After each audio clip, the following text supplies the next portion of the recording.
Okay. But I'm not dealing with anything most all of you deal with when it comes to that. All right, now let's come to the side here and let's just go ahead and bring the hand down like that, in other words. I think we're going to put a rifle in his hand. So let me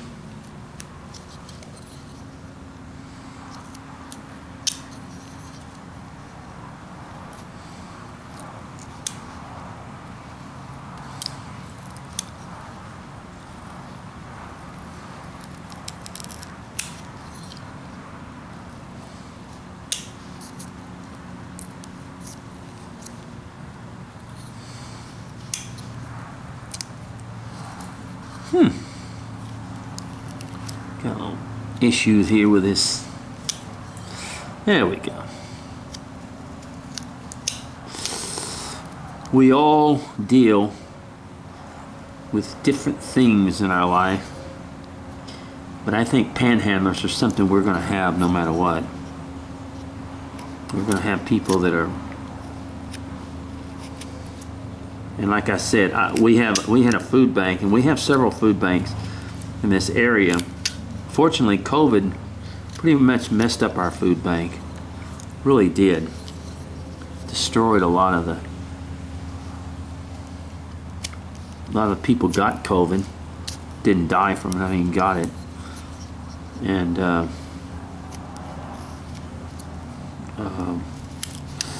so they fell out of the food bank and then didn't come back, and so we lost a lot of things.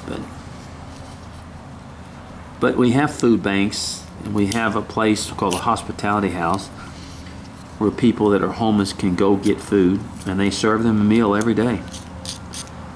And oftentimes I refer people to it, and when I refer someone to a hospitality house or something like that, then if they say, well, I don't want to go there, then I know what they're after more than anything in the world. I keep a list of the places that you can go get food, and that's not really what they're looking for, the majority of them. We do call them panhandlers, people, vagrants, things like that. But you have a lot of these people, and a lot of them are legit, and that's sad, because the ones that are legit, you really want to help, and the ones that are just looking for a free handout, you seem to have more of those than the legit ones. So I've helped veterans who have been in bad shape, stuff like that, but I just don't give people money to go get drugs. I feel that's okay. We're gonna come back here, and I'm gonna bring that up there. I'm gonna come up there like that, and we're going to do this. Okay.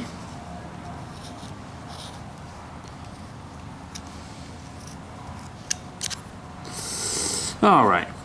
Well, we kind of get that like that, and get back behind here. Okay. And we'll get this further up here like that. Okay. All right, now on the other side, let's just go ahead and, just like the lady, let's just go ahead and put his hands in his pockets.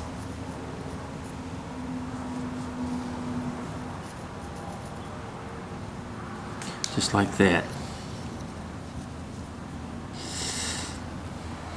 Okay.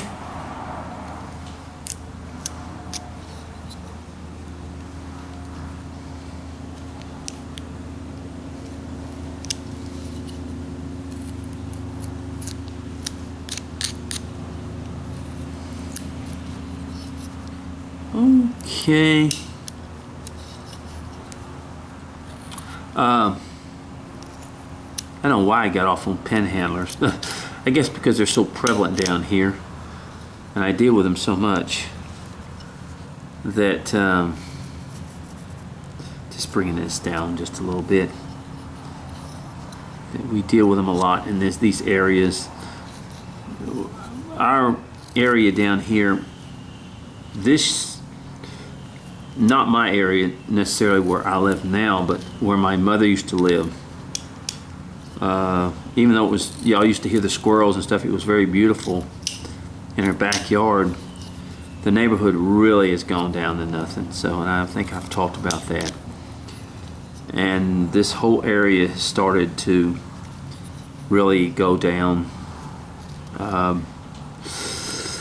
lot, and just like many towns, the Port Arthur, Texas, is beginning to die, really die, and it was a beautiful town I grew up in, and it's dying, and it's a sad thing. So a lot of these towns will draw people who are panhandling, or will draw people who are looking for a handout or whatever it is, and they come to towns like this. And we have a lot of services for people who are hungry and stuff, but unfortunately a lot of them, I've been long enough in my life. I've been around when I grew up in the 60s and 70s, folks, so I knew a lot about drugs. I never took drugs, but I had some people that I knew who did take drugs. And I know the look. You can just look at it. I can see it on them. You can see the look of drug addiction in a person's face. So it's not very hard for me to see that. Okay, let me see. Let's go ahead. Let's come around here like this. And there's a lot of towns like that, and everybody knows it. Look at Chicago. Look at these places that have just basically, the neighborhoods, the people have died off. The neighborhoods have become very dangerous. And you have a lot of drug issues and things like that. So I'm afraid that a lot of this area, a lot of the area not far from me has turned into that. And it's sad. It's sad. I don't know who to blame it on, but I do know this. It's here. It's very prevalent. It's here. And you can blame whoever you want to or whatever, but it's here. And it is in this area. And it's bad. Okay.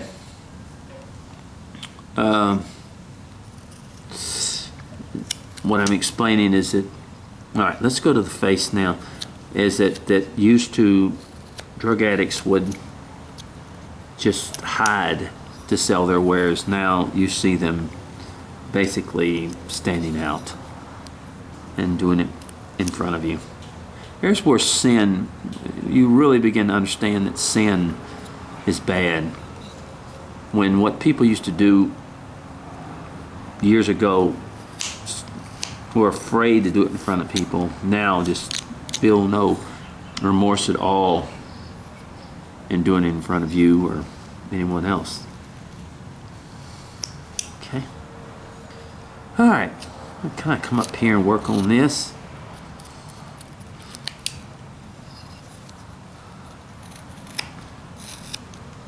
I hope everybody is well.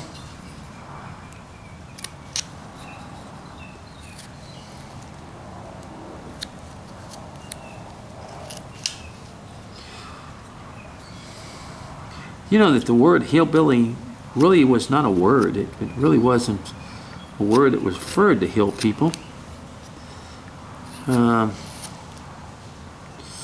It's kind of a made-up word. Oh, it may be in the dictionary now, but I mean at one time it was no such thing. I call them hill folk. People who lived in the hills. And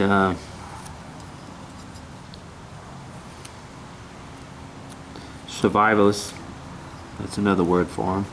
People who survived. And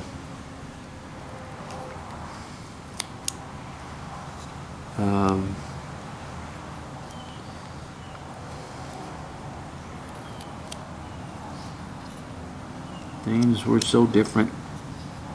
All right, kind of making that like that. All right, let's go ahead. Now since we've got this kind of going in such a way,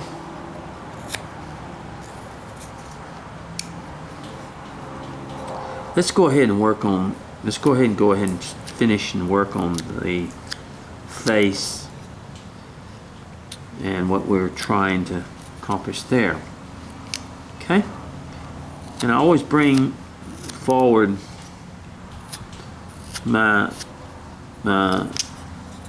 as I bring this area up here to create a nose.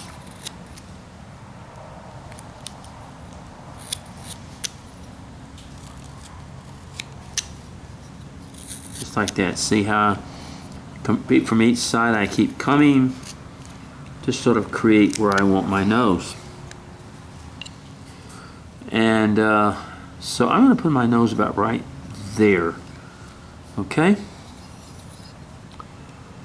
And I'm going to cut that right there.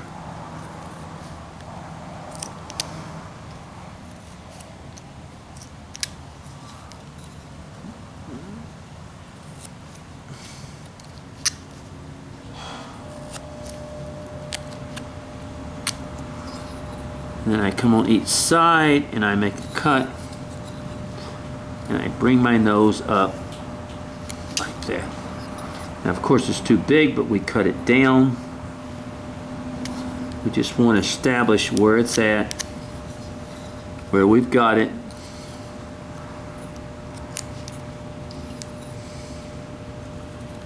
I want to leave it a little bit longer. I can leave it a little bit longer.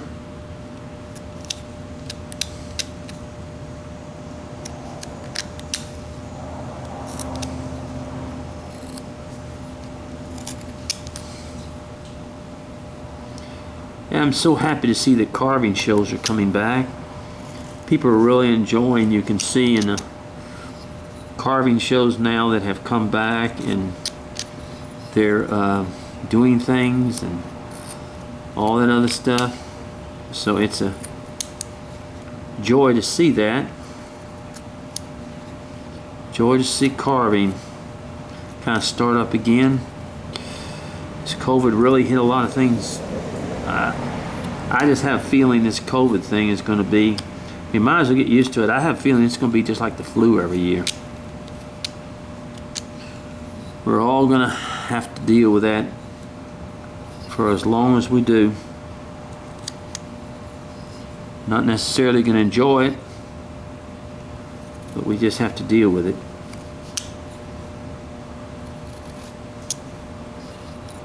And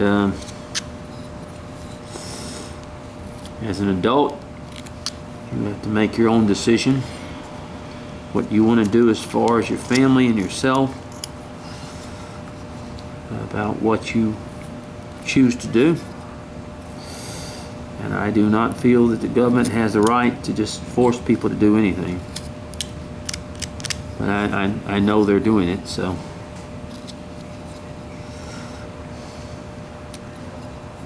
I believe in freedom of choice.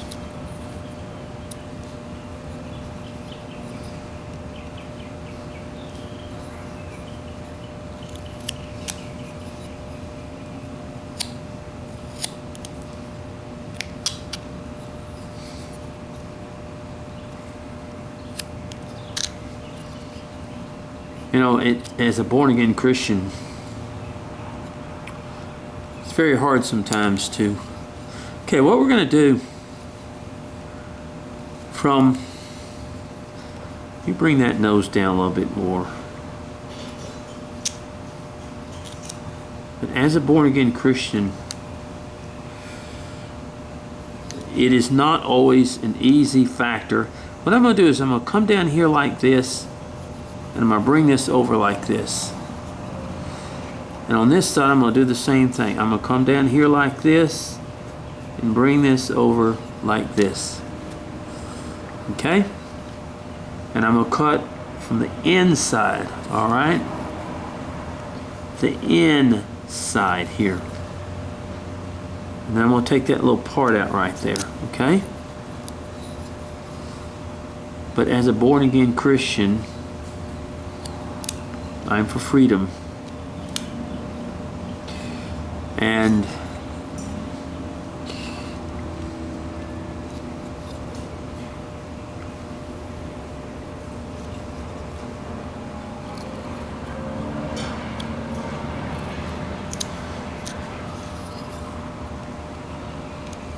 if a person doesn't take the vaccine and gets it and passes away, then that still is their freedom. That is their choice. That's what's so great about this country. Although I know a lot of people don't feel that way.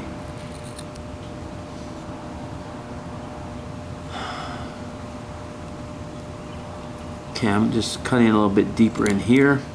There we go. And a little bit deeper in there. I just kind of go back. See, I don't take a large amount at first, because I can always go back and I can always take a little bit more.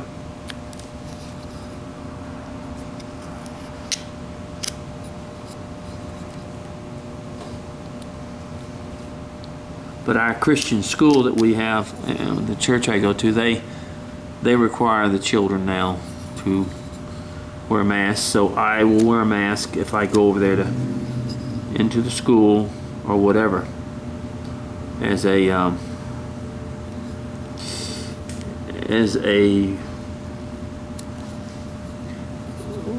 lesson to them as well.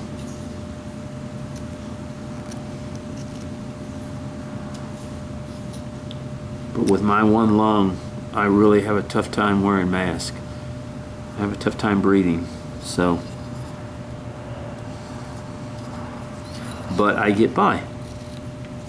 And if I feel dizzy or whatever, I go outside and... All right, see that?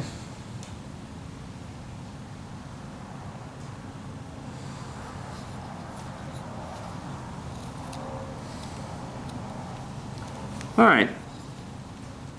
Now, what we can do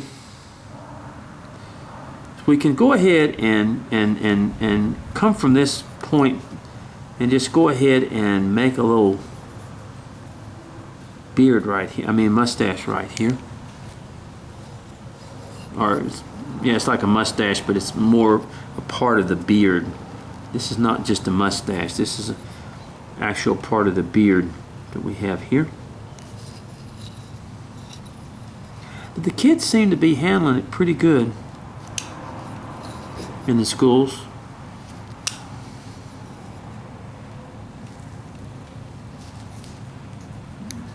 It's really difficult to keep a mask on a child.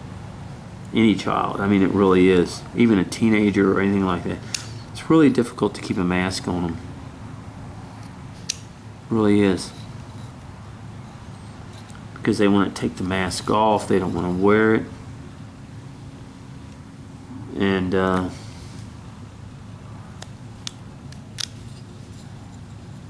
so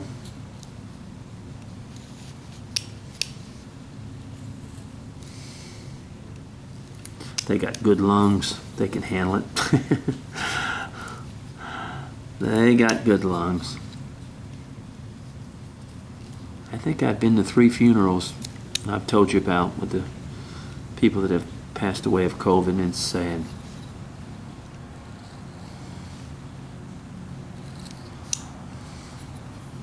Alright, see that? We just kind of... Now I'm going to bring it even more away, take even more off. See, that's the thing. I can always go back, and I can always take more off. And that's what's good about this, is that I can go and take more off and do more with it.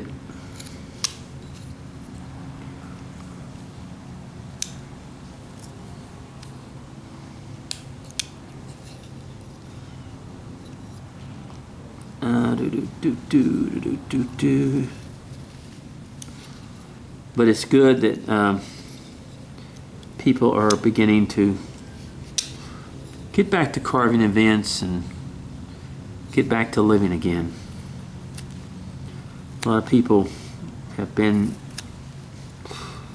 you know, it's not good for us as people to be cooped up for long periods of time. I know it was a safety factor, but it's not good to be cooped up a long time either. So a lot of depression, a lot of problems that come from that. So it was sort of a no-win situation, this whole thing, for a lot of people. I mean, we all know how people feel in nursing homes and stuff, and how they're cooped up and can't move, and all right, there we go. Then, so we know how people feel.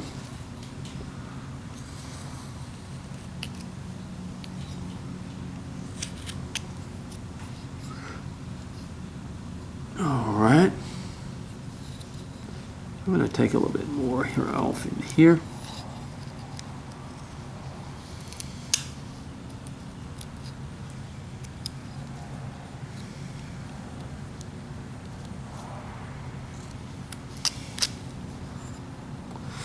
All right, now let's come down here and let's kind of hit these shoes a little bit.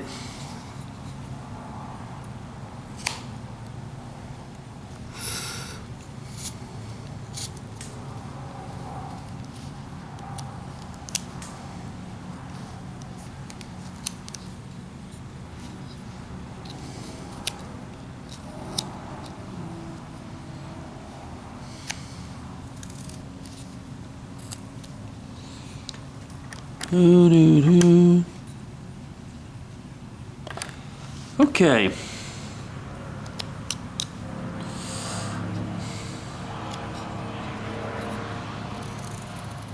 Just kind of that hat a little bit. Coming down some areas. Be careful, be careful, be careful when you get to this brim. It is very, very,